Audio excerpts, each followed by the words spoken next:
in a minute, we are going to be joined by CM Punk, joining us from Chicago.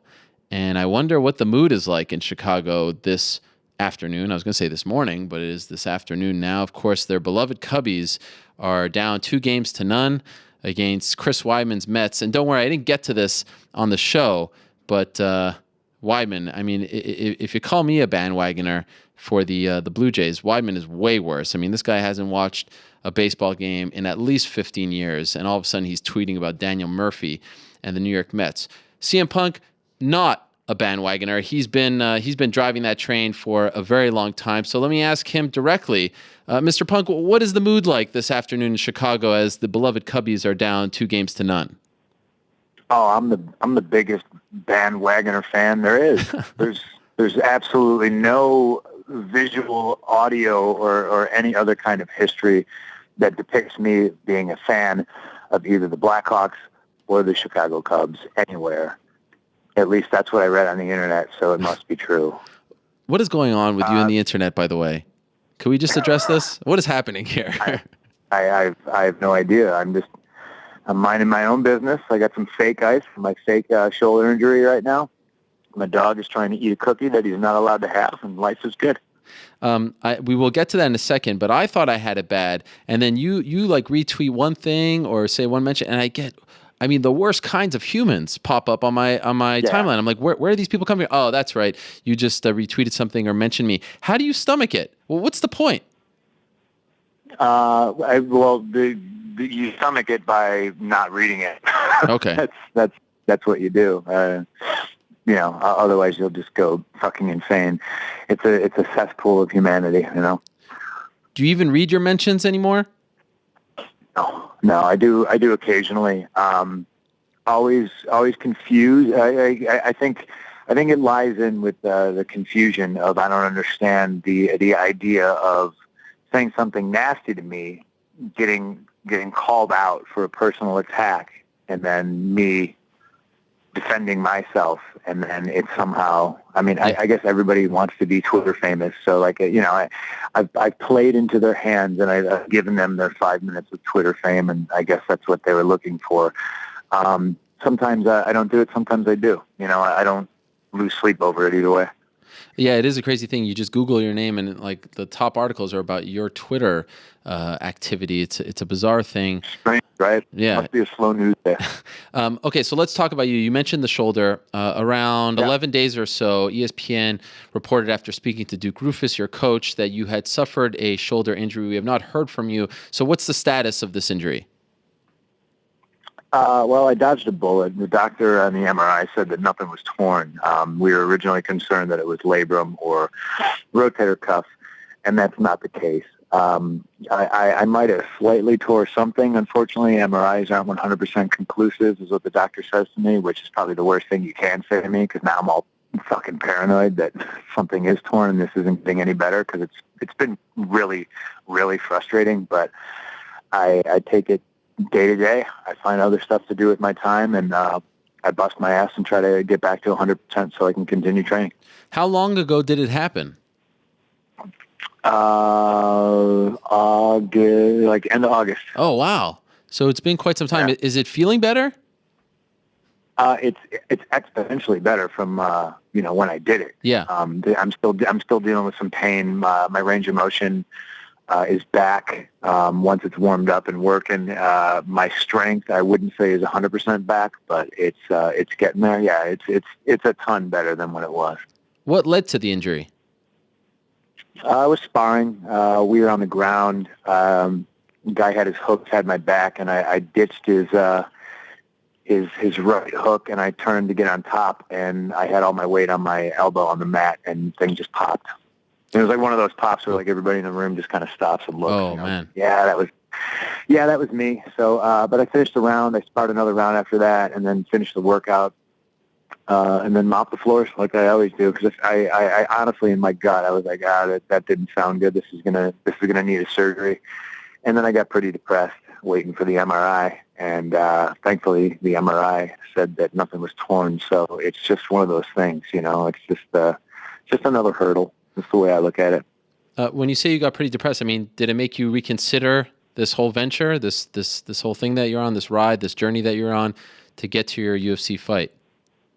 No, but when you want to do something and you want to do it badly, so bad you can taste it, so to speak, that, anything that kind of prevents you from being able to do it. Like, I'd be fine if I could train, if I could do something, but just kind of sitting around waiting for that MRI that week was pretty miserable, riding a bike hurt, you know what I mean? Jumping rope hurt, but it's a lot better now. I bike a lot. So are you in Milwaukee? Like, are you still going to the gym while, I know you can't use that part of your body, but are you still around the team, or are you taking a break from that? No, I came home. I've been sitting in Chicago. Okay. That's a bummer. It is a bummer. The whole thing's a bummer. You always said that you were ready whenever you're going to leave it up to your coaches, and Duke has implied that, he wants a year at least with you to get you ready for whenever your debut will be. Do you have any idea if this significantly delays things for you? No, that's a question you're going to have to ask Duke. I'm the one that ran my mouth and was like, oh, I hope I fight by the end of the year, and obviously everybody twists and and contorts everything that you say. And for some reason, a lot of people thought that meant that I was fighting by the end of the year. No, it's just I'm an ambitious fellow, I don't know if that delays me. That's another question for Duke. I think it's going to be a matter of when it lines up best for the UFC and for my timeline. But we'll find out in January. Hopefully, maybe we can get like an estimation. As far as how comfortable he feels with you making your debut, right? Now, you're assuming, or you're expecting that the shoulder will be back to normal by January, right? Oh yeah, for sure. Okay. I was actually going to go back up and start training this week, but I'm still dealing with so much pain in the damn thing that, like, now I'm paranoid that I'm going to start back too early and re-injure it, and that's the last thing I want to do. So I'm really trying to be level-headed about it. Not just full steam ahead working through injuries is kind of a new thing for me. So I have to cool my jets a little bit. In a perfect world, do you kind of wish that there was never the announcement and that you could have just been training, people leave you alone, and then when you were ready to fight, then make the announcement and then go into like a real camp for a fight and then fight 3-4 months later? Would you have done it the opposite in a way? Yes, in some days I wish that, but it also wasn't my call. You know what I mean? Right. Like, I wasn't the one that called them. They called me. I suggested, hey, why don't we wait until we're ready to fight? And they're just like, no, fuck it. We're gonna do it right now. And I said, all right. Like, some days are better than others, mentally for me. And I think, man, yeah, it would have been better if we waited. Other days, I don't think about it. Do you wish this news never came out? What, the shoulder injury? Yeah. Were you trying to keep it? Yeah. Yeah. Yeah, I was. I don't like talking, or whatever happens in the gym stays in the gym. I don't like talking about it. Did you tell Duke that? Yeah, we talked. And it's mostly because I deal with enough shit. The last thing I need is some phony journalist being like, oh, he's fake injured, he's never gonna fight. It's like, fuck off, pal. Like, who told you it was okay to write a book? Who made you a journalist? Like, I don't know why people are so concerned about what the fuck I'm doing. If you don't like a book somebody wrote, don't read it. If you don't like a TV show somebody's on, don't watch it. If you're mad that somebody's remaking Big Trouble in Little China and it's your favorite movie, guess what? Don't watch the remake. Right. You don't want to watch me fight? Don't watch me fight. It's a funny thing because in July when we spoke in Chicago, it felt like, all right, we were kind of at the halfway point. People were rooting for you and things like that. And now slowly, and it's a very, very vocal minority, so I don't want to put too much stock into them, but it's like almost people are now doubting whether or not, and we've always said, or at least I've always heard from Duke in particular, that it was going to be at least a year before, he really said, okay, let's go. Why do you think all of a sudden it feels like people are starting to doubt whether or not you had any intention of fighting? Well, we made the announcement, 10 months ago? Yeah. Obviously I should have fought by now.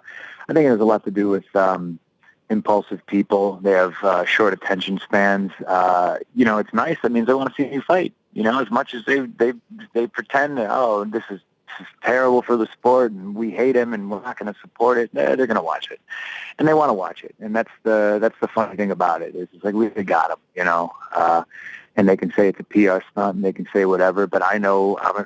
Hang on one second. No problem. Sorry, that was my timer on my phone for my ice. I don't know if you heard that or not. Did you hear I did not. No, I did not. I thought it was your dog. Okay, never mind. Trying to. No, it started buzzing and freaking out. I know I'm going to get my day in the octagon, and I'm going to have fun doing it. So I just try to ignore all the silliness. Some days it gets to me, and I don't ignore it, and then I remember, oh yeah, that's why you do ignore it, because you fed the troll. Don't feed the troll, Phil. And then I get back on with my life. Have you heard from the UFC? Do they check in on you, or do they just leave you alone at this point? Well, I kind of assumed it right from the beginning because, doctors and MRIs were involved that Dana Lorenzo knew, but apparently they didn't. Once Duke did the interview, I got a call from Dana and Lorenzo, and they were just concerned. They were just like, "Hey, man, you okay? What's going on? How's everybody? How's the family? How's Larry?" Did they really ask how's Larry? Yeah, absolutely. Everybody loves Larry. Of course. You'll appreciate, by the way, the picture of you that we have saying that you're on the phone is you and Larry. So I thought that was important. Did we lose you? I think we did. Maybe it was Larry once again. Remember when I was in Chicago interviewing Punk in July, Larry was jumping all over me. It was great. I was very sweaty that day, and he was licking my feet. It was more my arms, actually, he was licking, if I recall. He was the unintentional star of that sit-down interview with CM Punk. But look, I mean, I don't know how many times it is true. If you go back and look at all the interviews, you never said, "Are you there? Did we lose you?" I'm back. Yeah. Sorry. So what did they say? Did they say like come? Oh, anyway, I wanted to tell you that the picture that we have on the screen saying that you're on the phone is you and the often imitated, never duplicated Larry there. So I thought you would appreciate that. Oh, lovely. Did they say they want you to come to Vegas or to check you out, or are they confident that you're doing everything that you need to do? No, I explained to them the situation. They said, "Man, that really sucks. Get better soon, but take time. Go at your own pace." And I'm doing that. Are you going stir crazy at this point? I am and I'm not. Like I said, I bike a lot. I told myself I was going to try to do 20 miles a day in October, and I missed a couple of days, but I also hit a couple of 30-mile days. So I do that. And my shoulder's good enough that once I'm warmed up and stretched out that I jump a lot of rope. I'm just nervous about the grappling. I'm pretty sure I think maybe striking might be okay. I'm going to start kind of light hitting a heavy bag here in a couple of days, see how I feel. I just don't want to throw any more wrenches in the plans. I just don't want to re-injure it or further injure it. I think I'm pretty fortunate dodging a bullet. Shoulder surgery really sucks from what I understand, and I've never had shoulder problems before, so it's just been frustrating. So you said that you suffered the injury around August. Up until that point, were you happy with your progression?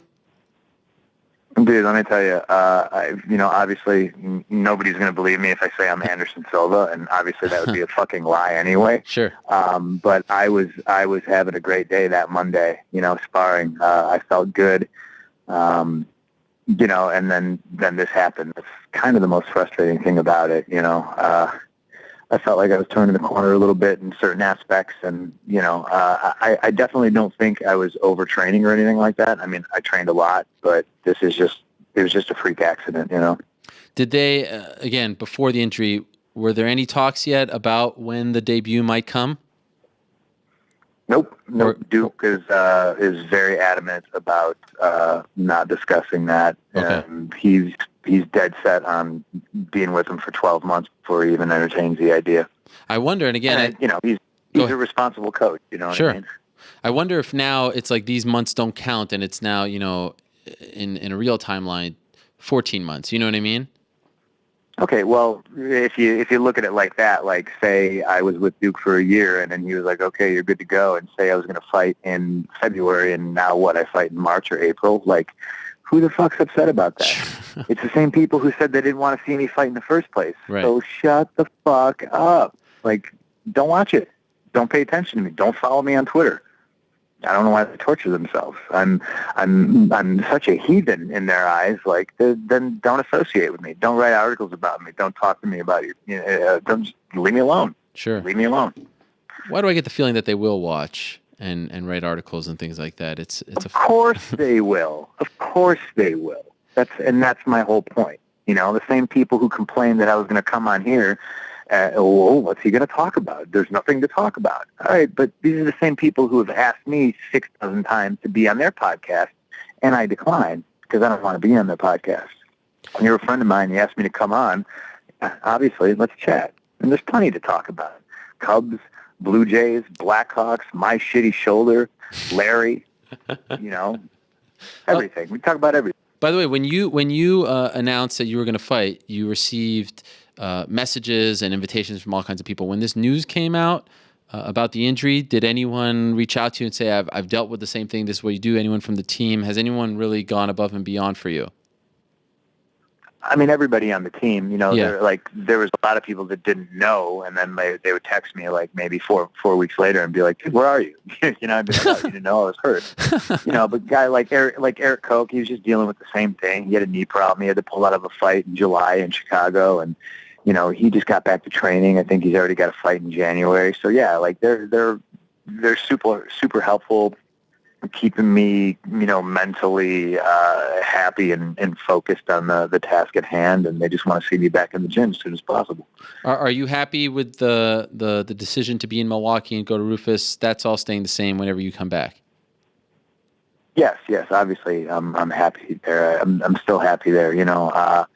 I mean, I've made friends there. You know what I mean? Last UFC pay-per-view, I had Ben Askren and his wife sitting on my couch, with their newborn, little Larry. Little Larry's so scared of their baby. It was hilarious. The dog is scared of the baby? He was like so curious, and he would like try to creep towards her to like sniff her, and then once we spotted that he was doing it, he would kind of like he would back up. He didn't know what to do. He didn't know what to do with the human baby. Wow. And I was terrified he was gonna, rip her throat or something like that. But no, he was nice.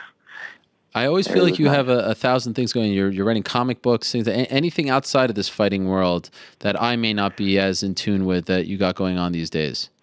Well, I'm gonna stop writing comic books because there was a bunch of people that got mad that I was writing comic books. No, I'm fucking with you. I'm kidding. Okay, Jesus Christ. Like, that's. I'm just being sarcastic. No, comic book writing is going super, super well. I lost my computer over the weekend, but then I just found it. The TSA has it at the airport. Yeah, so that's another thing I got to do today. I'm a busy guy. That's exciting. Did they look through your stuff? Yeah. What do you think? I don't know. The only thing I use my computer for is writing comic books. So if they went through it, then they know what happens in Drax issue 3. It's not a big deal. Okay. I would like to think that maybe somebody went through and was like, sweet, we're going to see something, and then it's just boring comic book shit, So you're doing the comic books, anything else? I feel like people are always tugging at you. Let's see what else. What else are people mad about that I'm doing? I'm doing a movie. I'm doing a movie with my wife. Oh. A lot of armchair coaches and fighters on the internet who like to fancy themselves journalists, but never went to school for it. Said, "Oh, that's not a wise decision." Listen, a 3-day shoot to get paid a ridiculous amount of money isn't going to hurt my fight career. And I got to pay the bills. I hate money, but it keeps the lights on. So I got to do something, because I think a lot of people also don't think, these MMA experts also don't realize that I don't get paid unless I fight. Yeah. So why the hell wouldn't I fight? So I can get paid. I'm doing that. I think I'm more terrified that my wife has to do some sort of sword fighting training. What kind of movie is this? You want? It's like a post-apocalyptic. horror movie, like, but no zombies. The zombie thing's getting out of hand. But yeah, my wife's gonna learn how to sword fight. So are you playing husband and wife in the film as well? No. I'm pretty sure she's the Laura Croft-esque badass, and I'm the bad guy that pretty much brings the monsters to these poor helpless people. I could see it now. Troll Hunter, starring CM Punk and his wife. Troll Hunter's a great movie. Have you ever seen that? No, it's a real movie? Troll Hunter, yeah, it's a great movie. It's like was it made in Sweden? Maybe. Oh man, it's fantastic. Stole my idea. Yeah, check it out. It's a great movie. Your wife is doing a lot of acting. I saw her on a Madden, the weirdest. I don't even know what to call it. It was like a mini movie, but a commercial. It was the weirdest thing in the world with dinosaurs and all kinds of crazy things. I thought that commercial was great. It was great. Right in, didn't she? I'm not saying it was bad. It was a bit off the beaten path, if you know what I'm saying. Oh, but man, you know what? All the commercial actors, like she's been getting a lot of grief from commercial actors because they were like, "You've never done a commercial before. How dare you? You're not allowed to do commercials." It got hairy for a while. Really? What is this? I feel like we need to take a break from all of this. Why subject yourself to this? It bothers me. Are you messing with me now again? Yes. Oh. Yes, I am. You're too naive. I guess I am. You're too naive. Oh gosh. It was an onslaught this morning. I was like, what is going on? Why is this happening? Why is there so much hatred out there? Tough guys. They know where I train. They can show up. Yes. What's going on with the Blue Jays, man? Well, no. Hey, listen. Don't turn the tables on me. I want to talk to you. The most recent thing. the most recent thing is that your beloved Cubs. You dodged the question at the top. Are down 2-0 going home. So much like my Jays, who play tonight, by the way, and I expect them to win. But what's going on? I mean, I feel like at least the Jays were winning in Game 2. The Cubs have really not shown up thus far. Is it all going to their head? What's happening? No, I don't think it's going to their head. I think the Mets are just a super fantastic team. I feel like it's unfortunate that so many great teams are already out. Cubs in any other division would have won their division. They beat the Pirates in a wild card, great game. They beat the Cardinals, who had the best record in baseball. So, I mean, saying the Cubs suck is a little bit ridiculous. I didn't say that. No. I'm just saying in general. Okay. Like I'll never just be like, well, the Mets suck. You know what I mean? Like, no, I'm pretty sure if you made it this far, if you made it to either the championship series, you're a good team. And Mets have that deep pitching, and that's gotten them out of some jams. And obviously Murphy's a stud. Instead of saying, oh, Arrieta screwed up and hit a home run and threw a home run pitch to Murphy, I'm just like, man, Murphy's hit home runs and bombs off of him, Greinke, Kershaw, the best pitchers in major leagues, and like, I mean, the Mets are going to let that guy go, and that's mind-boggling to me. Well, I feel like he's playing into an amazing contract, but what I'm wondering is now, I'm assuming you're going to be at Game 3, right? Yes. All throughout Game 2 yesterday, they kept showing Jerry Seinfeld in the stands, which is a little weird. I feel like Seinfeld is not that kind of guy. Are we going to get some CM Punk cutaways on TBS? I doubt it. I don't got Seinfeld money. Are you kidding me? Where do you sit? What do you mean? No, I'm just saying, like, I got good seats. I just don't. I mean, do you sit in a box or TBS? No, I don't sit in the box. I sit with the people. I sit. Yeah. Yeah. I sit in a box, hide from everybody. It probably would be a good idea. I feel like they have good luck when you sing "Take Me Out to the Ball Game." Have they asked you to do it? The playoffs. No, I just did it too. One of the last games against the Pirates of the season. So I doubt it. I would like to think Eddie Vedder is probably going to sing, but I also like when they do the video board stuff and you get to see Ernie Banks and Harry Carey sing. I think that's really awesome.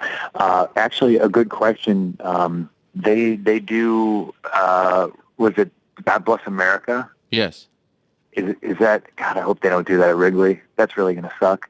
Oh, and so, you can't mess with, I wonder, back in the day, like with with Bartman and stuff when they were in the LCS? What did they do? Because they've been doing the God bless. Take me out to the ball game. But Yeah, you got it. I don't know. I don't know. It's a national broadcast, so I don't know. We'll have to see. Even more interesting, what will they do tonight in Toronto? Sing God Bless America. God, would that be great? How awesome would that be? They ain't singing that in the Great White North. It'd be fantastic. It would be hilarious. Did, though, wouldn't it? It would be hilarious. You've been around for a Bulls championship and a Blackhawks championship. Bears made the Super Bowl but didn't win.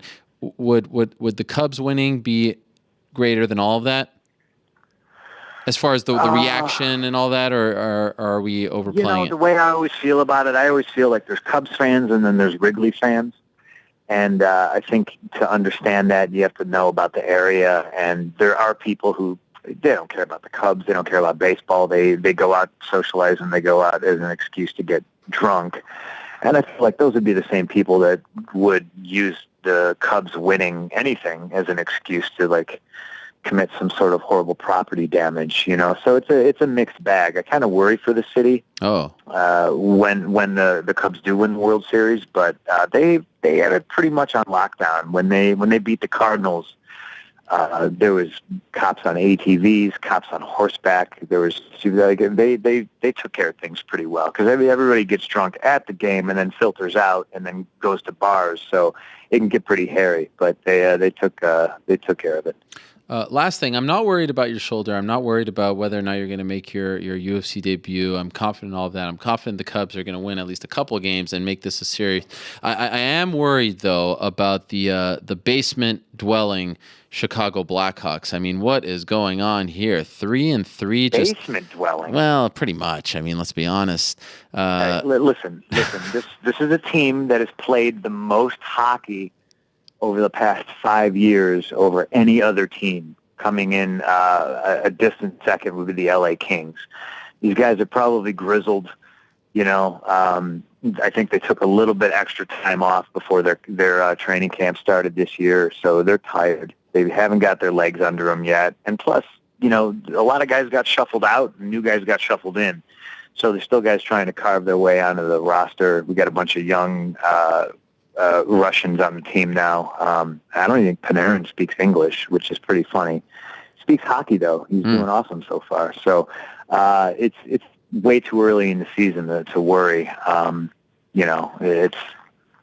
It's hockey. We got like 77, 75 more games to play, something like that. Sounds like a lot of excuses to me. I don't know. It's just because, I got to be honest. Let's see how the Royals do tonight before we talk about Well, it's just weird because I look up at the top, 6-0, best start in franchise history, greatest franchise in the history of sports, Montreal Canadiens. I mean, I just see them all the way up there, and then I see you guys all the way at the bottom. It's weird. It's just weird. It's jarring. That's all. It's not where you start. It's where you finish. And the Hawks have a dynasty. What are the Canadians got? You guys still searching for that? Drive for 25, baby. 25. Yeah, you're still searching for that 25. Yeah, that's right. Is Subban and Price going to be able to do it for you? Looks good so far. Did you guys add any offense in the offseason? Listen, who's scoring goals? We're doing fine so far. 20 goals for, 7 goals against. That's not bad. When you got and until Kreider bumps into Price again, and then he can't play in the playoffs. Yeah, we'll see. Well, I think it's a nice way to wrap this up. It's not how you start, it's how you finish. And I think that's the lesson of the day. Absolutely. That is the lesson of the day. 100%. I wish you the best, my friend. I obviously expect that shoulder to heal up soon, and looking forward to you getting back on that horse and eventually, of course, that debut. I will not wish you the best of luck, though, because I know you don't need it.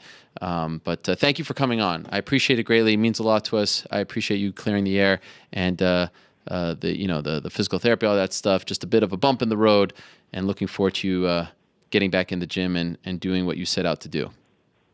As am I, my friend. Mazel tov. Thank you. I hope we made some people mad. Yes. Thank you. There he is, CM Punk, stopping by from Chicago. Hopefully that cleared some of the air again. I don't understand the criticism. It's a bizarre thing, and I wish people would revert back to our original interviews and just see. I mean, this is a guy who never, he was called to do this, and for some reason he's getting the criticism. And look, they've said it from the beginning. He wasn't going to fight in September, October. January was when they would start considering it. So where that criticism comes from is bizarre. But again, I think it is a vocal minority, and not important for someone in his position to focus on that.